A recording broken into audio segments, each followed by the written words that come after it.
اللہ تعالیٰ نے جو مقام دیا ہے وہ ماں کی محبت کا اور حساب ہے اور باپ کی پدرانہ شفقت کا اور حساب ہے۔ لیکن جب باپ دعا کرتا ہے تو پھر اس کے اور رب کی قبولیت کے درمیان کوئی رکاوٹ نہیں آتی۔ اسی طرح مسافر جو گھر سے نکلا ہے، کسی بھی سفر میں ہے اور وہ بے کسی بے بسی یا پھر کسی آزمائش یا کسی مشکل میں پڑ گیا ہے تو وہ اپنے رب سے دعا کرتا ہے تو اللہ پاک اس کی دعا بھی قبول کرتے ہیں۔ اور یہاں پر جو کچھ اور لوگوں کا بھی ذکر کیا گیا کہ حج پر جانے والے، حج کے اوپر جو سفر پہ گئے ہوئے ہیں لوگ، جب تک وہ واپس نہیں آ جاتے، یعنی کہ یہ وہ ایسا ٹائم پیریڈ ہے کہ لوگ ایک عبادت کے لیے نکلے ہیں، اپنے گھر بار کو، اپنے بیوی بچوں کو، اپنے کاروبار کو، ہر چیز کو چھوڑ کے وہ صرف اس فریضہ حج کو، ایک جو اجتماعی عبادت کا رکن ہے ہمارا کہ جس کے پاس استطاعت ہے وہ بیت اللہ شریف کا طواف کرے، وہاں حج کرے، جا کر جو اس کے احکامات ہیں ان کو پورا کرے، تو اللہ تعالیٰ اس کی دعا بھی رد نہیں کرتے۔ اور ایک جو جہاد کے لیے نکلے ہیں، یعنی اللہ کی راہ میں جہاد کرنے والے۔ اب جہاد کی بھی بہت ساری قسمیں ہیں، جہاد فی سبیل اللہ ہے، جہاد بن نفس ہے، یعنی کہ اپنی جان کو کے ساتھ جہاد کرنا، ایک جہاد بالزبان ہے، اپنی زبان کے ساتھ برائی کو روکنا اور اچھائی کو پھیلانا، جہاد بالقلم ہے جس میں برائی کو روکنا اور اچھائی کو پھیلانے کے لیے قلم سے، یعنی کہ جو کچھ لکھنا ہے، تحریر کرنا ہے، وہ لوگوں تک بات پہنچانی ہے، یہ جہاد کا راستہ ہے۔ امر بالمعروف و نہی عن المنکر کی راستہ ہے، تو اس میں اللہ تعالیٰ جو ہے ایسے لوگوں کی دعائیں رد نہیں کرتے۔ مریض کی دعا بھی رد نہیں ہوتی، یعنی کوئی بھی مریض اگر اپنی تکلیف میں جب ہوتا ہے تو وہ اگر دعا کرتا ہے تو وہ اتنا قریب اپنے رب کے ہوتا ہے کہ اللہ کریم اس کی دعا کو رد نہیں کرتے۔ وہ جو بھی دعا کرے گا اللہ کریم اسے ضرور قبول کرتے ہیں۔ اور یہ جو بیماری کی حالت ہوتی ہے، اس کی بے بسی ہوتی ہے، اور اس میں وہ اپنے رب کو پکارتا ہے تو اللہ تعالیٰ ان بے بسی کی جو عاجزی کی جو دعائیں ہیں انہیں رد نہیں کرتا۔ اور سب سے بڑی چیز جو اگلی بات آ رہی ہے وہ یہ ہے کہ ایک مسلمان کی دوسرے مسلمان بھائی کی غیر موجودگی میں دعا۔ اب یہ کتنے مزے کی بات ہے کہ اللہ تعالیٰ کہتا ہے کہ جب میرے ایک مسلمان بھائی دوسرے مسلمان بھائی کی غیر موجودگی میں اس کے حق میں کوئی دعا مانگتا ہے تو میں اسے رد کرتے ہوئے شرماتا ہوں۔ اس کے اندر بہت بڑی ایک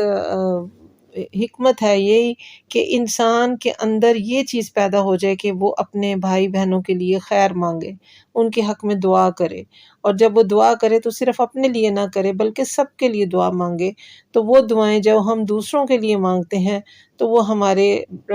لیے بھی آسانیاں پیدا کرتی ہیں۔ جب ہم دوسروں کو آسانیاں اللہ تعالیٰ سے مانگتے ہیں، خیر بانٹتے ہیں تو خیر ہی جھولی میں پڑتا ہے۔ یہ ایک ایسا یعنی کہ وہ اللہ کا نظام ہے کہ جتنا آپ خیر بانٹو گے آپ کی طرف لوٹ کر خیر ہی آئے گا، اور آپ کی وہ دعائیں جو آپ دوسروں کے لیے مانگتے ہیں اللہ تعالیٰ اسے پورا کرتے ہیں، قبول کرتے ہیں۔ تو آپ وہ دعائیں اپنے لیے مانگتے بھی نہیں ہو تو میرا رب اتنا کریم ہے کہ وہ آپ کو خود بخود نواز دیتا ہے۔ آپ اللہ کے کاموں کے لیے لگے ہوئے ہوتے ہو نا، تو آپ دوسروں کے لیے صرف دعا کرتے ہو کہ اللہ پاک اس کی بھی مشکلیں آسان کر دے۔ تو اللہ پاک کہتے ہیں کہ جب کوئی بندہ اپنے مسلمان بھائی کی غیر موجودگی میں میرے سے دعا کرتا ہے تو پھر میں اس کی دعا سنتا ہوں۔ اب دیکھ لیں یہ جتنی بھی دعا کی کیفیت ہے، تو دعا مانگتے وقت جو کیفیت ہونی چاہیے وہ اس طرح بے اضطراری ہونی چاہیے، جو کہ آپ کے اندر بے بسی کی، عاجزی کی جو کیفیت ہو کہ جتنا آپ تڑپ کے اپنے رب کو پکاریں گے تو اللہ کریم اتنا ہی آپ کے قریب ہو کر آپ کی بات سنیں گے، اس لیے کہ وہ ہماری شاہ رگ سے زیادہ قریب ہے، اس لیے کہ وہ ہمارے دلوں کے اندر گزرنے والے ہر خیال کو جانتا ہے، وہ ہر گمان کو جانتا ہے۔ اور اسی لیے کہا گیا کہ بہت سارے گمان جو ہیں وہ گناہ ہوتے ہیں۔ بہت سارے لوگ ایسا کرتے ہیں کہ بڑی وہ دکھاتے یہ ہیں کہ ہم نے بڑی دعائیں کرتے ہیں جی، کوئی ہماری دعا قبول نہیں ہوتی، اور ان کا ایک عجیب سا انداز ہوتا ہے کہ وہ اللہ کے ساتھ گلہ شکوہ کرتے رہتے ہیں۔ اور ایسے لوگ جن کے زبان سے اللہ کی بارگاہ میں ویسے زبانی کلامی کہتے ہیں کہ جی اللہ کا شکر ہے، ہم ٹھیک ہے، یہ ہے وہ ہے، لیکن ویسے اللہ کے ساتھ گلے شکوے ان کے ختم نہیں ہوتے کہ ہمارے ساتھ ہی یہ سب کچھ ہونا تھا، یہ سب کچھ دنیا ساری بس رہی ہے، ہمارے ساتھ یہ ہو گیا، فلاں ہو گیا، ڈھینگ ہو گیا۔ ذرا سی تکلیف آتی ہے، ذرا سی آزمائش آتی ہے تو وہاں وہ واویلا ڈالنا شروع کر دیتے ہیں، شور مچانا شروع کر دیتے ہیں۔ تو کسی بھی مصیبت میں، مشکل میں، پریشانی میں جو کوئی بھی جن لوگوں کا یعنی کہ مسافر ہے، وہ حج پر گیا ہے، جہاد پر کھڑا ہے، روزے دار ہے، مریض ہے، تو اللہ پاک نے جن لوگوں کی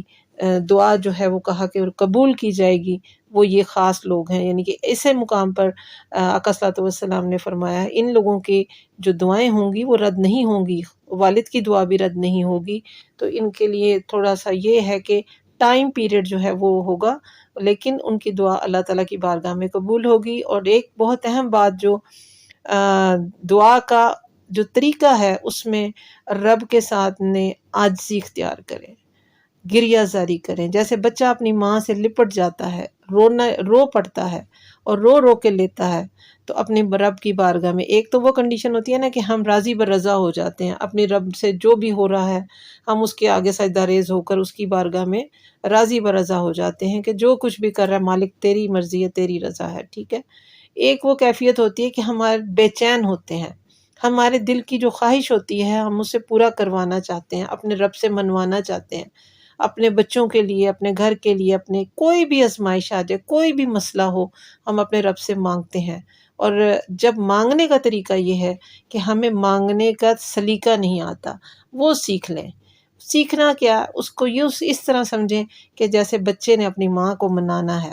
وہ ماں ہم سے جو کہ ہماری ہی کوتاہی یا کسی غلطی کی وجہ سے تھوڑا سا اگر ہم سے یہ آزمائش میں ڈال دیا ہے تو اللہ تعالیٰ کو منا لیں، راضی کر لیں، چاہے آپ گریہ زاری کریں، چاہے آپ روئیں، چاہے تڑپیں، لیکن رب کو راضی کر لیں، اپنی غلطیوں، اپنی کوتاہیوں کی توبہ کر لیں، اپنے گناہوں سے توبہ کر لیں۔ سب سے پہلا کام یہ ہے کہ رب کو اگر منانا ہے تو پھر سب سے پہلے اپنے پچھلے گناہوں کی توبہ کریں اس کی بارگاہ میں۔ کچھ لوگ کہتے ہیں کہ ہماری دعائیں قبول نہیں ہوتی، ان کو یہ دیکھنا ہوگا کہ دعا نہ قبول ہونے کے لیے میرے کون سے ایسے اعمال ہیں جو اس کے رب کے اور میرے درمیان میں حائل ہیں، ٹھیک ہے۔ سب سے پہلے ان اعمال کی نشاندہی کریں، خود اپنے اندر تلاش کریں کہ میرے سے کون سے ایسے اعمال ہیں کہ جن کی وجہ سے میری دعائیں پوری نہیں ہوتی یا میری دعا قبول نہیں ہو رہی، وہ دعا راستے میں ہی کہیں بھٹک جاتی ہے اور وہ رب کی بارگاہ تک نہیں پہنچتی۔ اس میں حرام مال سے جو کھانے والے ہیں اگر وہ دعا کرتے ہیں تو ان کی دعائیں رد ہو جاتی ہیں۔ اس میں حرام کام کرنے والے یعنی کہ کوئی اگر نظر کی، اگر عمل کی، کسی قسم کی، زنا کی کسی بھی کیٹیگری میں ملوث ہے تو وہ بھول جائے، پھر وہ رب کی بارگاہ میں اس کی دعائیں قبول نہیں ہوتی ہیں۔ اسی طرح سے حرام لقمہ جن کے گلے میں اترتا ہے، جن کی دلوں میں یعنی کہ قدغن ہے، یعنی سختی ہے، جن کے دل بہت سخت ہو چکے ہیں، جو اللہ کے بارگاہ میں کھڑے ہو کر بھی اکڑے رہتے ہیں، عاجزی نہیں کرتے، تو اللہ تعالیٰ ان کی دعا بھی نہیں قبول ہوتی۔ تو انسان جو ہے اس کا ایک رویہ ہے جو سرکشی ہے، اس کے اندر کی جو سختی ہے، اس کی درستی ہے، وہ اس کی دعاؤں کو آگے نہیں لے کے جاتی۔ اور اگر وہ یہ سمجھتا ہے کہ وہ اس طرح سے اپنے رویے سے یعنی کہ وہ اکڑ کر کوئی چیز لے سکتا ہے تو یہ اس کے بس کی بات نہیں کہ وہ اپنے رب کے سامنے کھڑا ہو سکے، اس کی اتنی اوقات نہیں ہے۔ تو اس میں سب سے بڑی چیز یہ ہے کہ دعا کرنی چاہیے ادب کے ساتھ، پہلے سب سے اپنے گناہوں کے پچھلے معافی مانگے رب سے، رب کو راضی کرنے کے لیے، اور اس کے بعد پھر تضرع کے ساتھ، عاجزی کے ساتھ، روتے ہوئے، چاہے ساری رات آپ کو رب کی بارگاہ میں کھڑے ہو کے گزارنی پڑے، آپ اپنے رب سے جڑے رہیں، حاجت مانگ اپنی لے کے، اپنی ضرورت لے کے، تو آپ کے دل میں جب تک یہ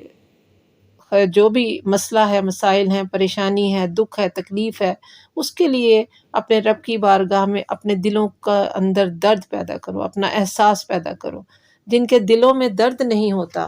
جن میں کے دلوں میں سختی ہوتی ہے، درستی ہوتی ہے، ان کی دعائیں آگے نہیں جاتی، ان کو مانگنا نہیں آتا، وہ عاجزی کرنا نہیں جانتے۔ تو جو عاجزی نہیں کرتے ان میں اکڑ ہوتی ہے، اور اکڑ تو وہی بات ہے کہ اکڑ جاتا ہے مردہ۔ انسان میں عاجزی ہے، انسان مٹی سے بنا ہے، انسان جھک جاتا ہے اپنے رب کی بارگاہ میں، لیکن جو مردہ ہے یعنی جس کا دل مردہ ہے، اتنا سخت ہے، تو مردہ اکڑ جاتا ہے، تکبر کا شکار ہو جاتا ہے، اور اپنی انا، اپنی خود پرستی میں گم ہو جاتا ہے، تو ایسے بندے سرکشی کا شکار ہوتے ہیں، اور ایسے بندے اللہ کے ناشکرے ہوتے ہیں۔ اور یہ ساری جو کیٹیگری ہے اللہ تعالیٰ نے قرآن میں بیان کی ہے کہ انسان کی ایسے ایسے چیزیں بھی ہیں۔ لیکن اگر آپ اپنے رب کو راضی کرنا چاہتے ہیں کہ میری دعائیں قبول ہوں اور آپ مستجاب الدعوات بن جائیں۔ بہت سارے لوگ کہتے ہوئے نظر آتے ہیں کہ جی ہم نے بڑی تسبیحیں کی، بڑے ذکر اذکار کیے، بہت کچھ کیا، لیکن جی ہماری دعائیں قبول نہیں ہوتی، اور یہی شکایتیں کرتے ہیں کہ ہماری دعائیں قبول نہیں ہوتی۔ لیکن اس میں آپ یہ دیکھیں کہ جو بھی لوگ ہیں ایسے جو کہ اللہ سے شکایتیں بہت کرتے ہیں کہ ہماری دعائیں قبول نہیں ہوتی، کبھی انہوں نے اپنے اعمال کو نہیں دیکھا ہوتا۔ وہ یہ نہیں دیکھتے کہ وہ کس کس حرام کام میں مبتلا ہیں جس سے رب نے منع کیا ہے۔ وہ سود بھی کھاتے ہوتے ہیں، وہ حرام اور حلال کی تمیز ان میں کچھ نہیں ہوتی، وہ سود بھی کھاتے ہیں، رشوت بھی لیتے ہیں، چھوٹی موٹی زنا کے بھی جو استثناءات ہیں یعنی مختلف قسم کے ہیں، مختلف کیٹیگری کے ہیں، تو اس کو بھی اپنا لیتے ہیں۔ حرام قسم کا جو لقمہ ہے، وہ خوراک جو ہے وہ ان کے اندر ہوتی ہے، ان کے خون میں دوڑ رہی ہوتی ہے، اور وہ ان کے دعاؤں کو قبولیت کی طرف نہیں لے کے جانے دیتی۔ تو یہی سب سے بڑی ہے، یعنی وہ لقمہ جو آپ نے حرام کھایا ہے، دوسرے کے اوپر زیادتی کی ہے، دوسرے پہ ظلم کیا ہے، آپ بھول چکے ہیں، لیکن اللہ نہیں بھولتا۔ آپ کے ظلم کی داستان رب کی بارگاہ میں لکھی جا چکی ہے، تو اسی دنیا میں مکافات عمل بھی ہو جاتا ہے، اور یہاں پر آپ کو ایک ہاتھ سے غلط کام کرتے ہیں تو دوسری طرف سے آپ کی جو ہے پکڑ ہو جاتی ہے۔ تو جتنے بھی آپ کے اس بارے میں حضرت ابو ہریرہ رضی اللہ عنہ سے روایت ہے کہ حضور اقدس صلی اللہ علیہ وآلہ وسلم نے ارشاد فرمایا کہ بے شک اللہ پاک ہے، اور وہ پاک ہی مال اور قول و عمل قبول کرتا ہے۔ پھر فرمایا کہ بلا شبہ حلال کھانے کے بارے میں اللہ جل شانہ نے پیغمبروں کو جو حکم فرمایا کہ رسولو طیب چیزیں کھاؤ اور نیک کام کرو، اور مومنین کو خطاب کرتے ہوئے فرمایا کہ اے ایمان والو، جو پاک چیزیں ہم نے تم کو دی ہیں ان میں سے کھاؤ۔ اس کے بعد حضور اقدس صلی اللہ علیہ وآلہ وسلم نے ایسے شخص کا ذکر کیا جو لمبا سفر کر رہا ہو، اس کے بال بکھرے ہوں، جسم پر گرد و غبار اٹا ہو، اور وہ آسمان کی طرف ہاتھ پھیلائے یا رب کہہ کر دعا کرتا ہو۔ یہ شخص دعا تو کر رہا ہے اور حال یہ ہے کہ اس کا کھانا حرام ہے، اور پینا حرام ہے، اور پہننا حرام ہے، اور اس کو حرام غذا دی گئی ہے، بس ان حالات کی وجہ سے اس کی دعا کیوں کر قبول ہو سکے گی۔ یہ مشکات المصابیح کا جو ہے وہ حوالہ ہے، اس میں مسلم شریف میں بھی اس کے حوالے شامل ہیں۔ یعنی کہ جو بھی حرام چیز، اگر خوراک، لباس اور جگہ یا جس قسم کے بھی اعمال ہیں آپ کے حرام، تو اگر وہ کچھ آپ کے اندر موجود ہے تو پھر آپ کی دعائیں قبولیت کے در پر نہیں پہنچیں گی، اور آپ یہ بھول جائیں کہ پھر آپ کی دعا قبول ہوگی۔ تو اسی طرح سے وہ شخص جو کہ اللہ تعالیٰ نے کہا کہ جسے سب لوگ دھتکارتے ہیں، برا سمجھتے ہیں، جو کچھ بھی اس کے ساتھ برا سلوک کرتے ہیں، لیکن وہ اللہ کا ایسا مقرب بندہ ہے، ظاہریت پہ نہ جائیں، ہو سکتا ہے وہ اللہ کا کتنا مقرب بندہ ہے، تو وہ جب رب کو پکارتا ہے عاجزی سے، تو رب اس کی دعا رد کرتے ہوئے یعنی کہ شرماتا ہے۔ اور اللہ تعالیٰ ایسے اپنے جو دوست ہیں، اولیاء اللہ ہیں، بزرگان دین ہیں، آپ نے دیکھا ہوگا کہ اللہ کے ولی ہیں، ان کے جو ہے وہ ان کی زندگیوں کا ایک پیٹرن ہی ڈیفرنٹ ہوتا ہے، اور انہوں نے جیسے زندگی ریاضت میں، محنت میں، قرب میں، اللہ کی تلاش میں گزاری ہوتی ہے، تو ظاہر ہے ان کی دعائیں رد کرتے ہوئے وہ دوست، کیونکہ اولیاء کا ولی جو ہے وہ اللہ کا دوست ہے، تو انہیں نہ تو کوئی غم ہوگا نہ کوئی حزن ہوگا۔ تو یہ وہی لوگ ہیں جو اللہ کی بارگاہ میں مقرب ہیں، جو اللہ ان کی بات کو رد کرتے ہوئے شرماتا ہے کہ یہ میرے دوست، اس نے ساری زندگی، یا میرا بندہ جس نے ساری زندگی میرے لیے میری ہی اطاعت میں گزار دی ہے، تو رب کریم ان کو یہ عطا کر دیتا ہے کہ وہ کہتے ہیں نا کہ جب ایسا مقام بھی آتا ہے کہ رب ان کا ہاتھ بن جاتا ہے، ان کے پاؤں بن جاتا ہے، تو ان کی زبان سے سوائے حق کے کچھ نہیں نکلتا، ان کے اعمال سے جتنے بھی ان کے اعمال ہوتے ہیں وہ سب خیر ہی خیر ہوتے ہیں۔ یہ اولیاء اللہ ہیں، اللہ کے بزرگ اور صالحین ہیں، اور اللہ تعالیٰ ہمیں انہی کے راستے پر چلائے۔ جب کہ ہم ہر وقت دعا بھی کرتے ہیں، نماز پڑھتے ہیں،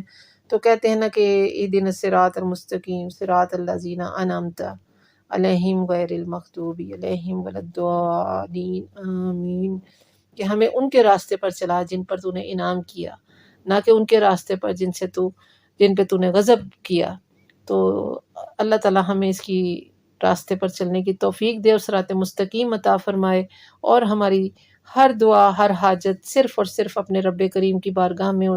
ہو، تاکہ وہی ہماری دعائیں سننے والا ہے اور